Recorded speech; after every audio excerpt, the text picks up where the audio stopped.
Hello guys! Nandito pala ako ngayon sa may Manila Bay Dolomite Beach. Ayan, at pumasyal kami ng asawa ko dito. Actually, hindi naman planado. Pero halika kayo, sama kayo guys. Pasukin natin ang loob. At eto nga po, ayan. Foreigner yan guys, na nakasakay dyan. Nagpapapicture yan kay kuya. Tuwang-tuwa yung foreigner na yan. At ito nga, naglalakad na nga po kami. Papasok kami ng Manila Bay Dolomite. At yan, kahit may init, go lang kami. Ayan. Siyempre, kasama ko kayo sa paglibot ko sa loob para naman makita nyo rin. At yan nga si Manong Guard mag-check. At eto na guys, nandito na tayo sa loob. Yan, tanaw na natin yung white sand dito. Tara, muntahan natin.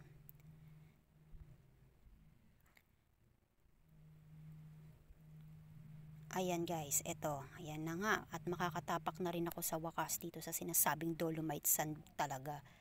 Ayan. At yan nga, nakita ko nga guys dito sa pagpunta ko dito, hindi na siya ganung kapino ang white sand. Medyo may mga bato-bato na guys. Siguro nung unang bukas nito is talagang white na white ang sand at pinong-pino. Pero siguro gawa ng bagyo, kaya nagkaganito na siya. Siyempre na wash out. Pero may natira pa rin kahit papano. Ayan, tara lapit tayo dito sa may bato na to. Actually bawal pumasok dyan, hanggang dito lang tayo sa may ano. So hindi ko masyadong makuhanan yung nakalagay dyan sa may mga bato. Ayan. Ayan, yung bato. Napakalaking bato. At eto na nga po. Tara, puntahan naman natin yung dagat guys. Kung talagang malinis na ba ang Manila Bay or ganun pa rin talaga siya. Pero malinis naman na siya talaga guys. Kaya lang, pero parang meron pa rin mga something talagang hindi ka nais-nais. Ayan. At eto na nga po, malapit na tayo sa may dagat. Ayan, puro bato guys, no? Wala na akong makitang sand, puro bato na lang. Ayan, eto na tayo sa may dagat. Actually, maraming barko dyan guys. Andun sila sa dulo. Eto na nga po, ayan na. Lalapit na tayo. Ayun. May nakita na akong mga basura. So, hindi pa rin talaga siya ganun kalinis. Siguro gawa ng alon, kapag malakas ang alon ay napupunta ang mga basura dito sa Dolomite Sand. Kaya ayan nga guys. Oh. Halata talaga na yung ibang Dolomite Sand is naanod na ng tubig.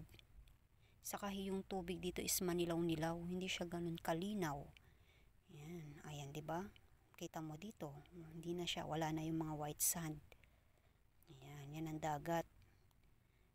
Medyo tahimik ang dagat ngayon, hindi maalon. Ayan. At eto nga, pag nandito ka sa may dulo, makikita mo yung mga building. Ayan, nagtataas ang building dito sa Manila. Siguro nga talagang masarap talaga ditong magtambay tuwing hapon. Pwede mong isama ang mga jowa, junakis, buong family mo dito. Kasi mahangin siguro dito tuwing hapon. Pero sa ngayon kasi kukonti lang ang pumupunta dahil mainit nga. Siyempre, sino ba naman ang pupunta ng sobrang init dito, di ba? Kaloka. Ayan. At eto nga, lalapit na naman tayo sa may bato. Ayan.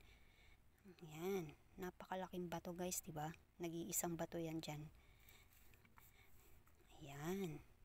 Ayan, kitang-kita niyo naman siguro ang view ng Dolomite. Kayo na pong humusga kung maganda ba or hindi na ang Manila Bay Dolomite Beach na dating nag-viral.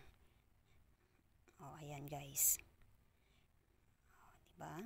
Ayan, doon sa may unahan, nandun po yung mga tao, nagpapahinga sila. Doon may upuan doon. Kaya pero ako mamaya na ako magpapahinga. Sulitin ko muna ang pag-video ko dito. At ayan. Diba? Maulap ngayon. Walang ulan. Kaya sakto lang yung pagpunta namin dito. Pero mainit siya, pero okay lang. At least nakapunta kami. Hindi talaga siya plan. Napadaan lang kami guys. Ayan, yung before and after naman nila babe. At ito nga yun, yung asawa ko. Ayan. At syempre ang ate nyo, ganda lang talaga. Actually, swimming na ako pero hindi ko nadala ang swimsuit ko guys. Kaya eto, magmo-model na lang ako dito. Yan, lakad-lakad. At konting pose lang. Syempre, pinifeel ko lang naman yung feeling ko nasa Boracay lang ako guys. Pero Boracay pala. O ayan, 'di ba? May paghawag pa sa tubig ang ate nyo. Ayan. O, 'di ba? At sa ngayon guys ay dito muna tayo. Sa susunod na vlog ko uli ay isasama ko kayo uli ha. Bye bye!